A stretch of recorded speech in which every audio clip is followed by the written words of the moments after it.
بسم اللہ الرحمن الرحیم۔ السلام علیکم ورحمۃ اللہ وبرکاتہ۔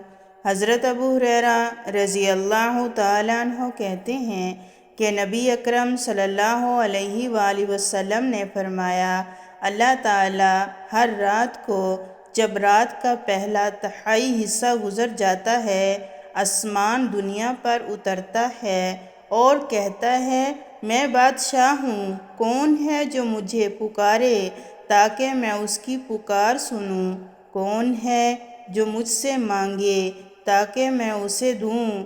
کون ہے جو مجھ سے مغفرت طلب کرے تاکہ میں اسے معاف کر دوں؟ وہ برابر اسی طرح فرماتا رہتا ہے یہاں تک کہ فجر روشن ہو جاتی ہے۔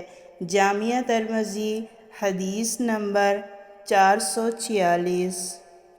حضرت ابو قتادہ رضی اللہ تعالیٰ عنہ کہتے ہیں کہ نبی اکرم صلی اللہ علیہ وآلہ وسلم نے ابو بکر سے فرمایا، میں تہجد کے وقت تمہارے پاس سے گزرا، تم قرآن پڑھ رہے تھے، تمہاری آواز کچھ دھیمی تھی۔ کہا، میں تو صرف اسے سنا رہا تھا جس سے میں مناجات کر رہا تھا، یعنی اللہ کو۔ آپ نے فرمایا، اپنی آواز کچھ بلند کر لیا کرو۔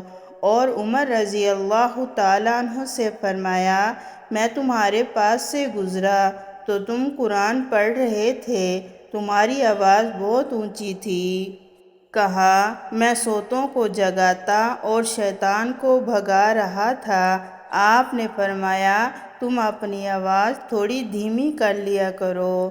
جامعہ ترمذی حدیث نمبر 447۔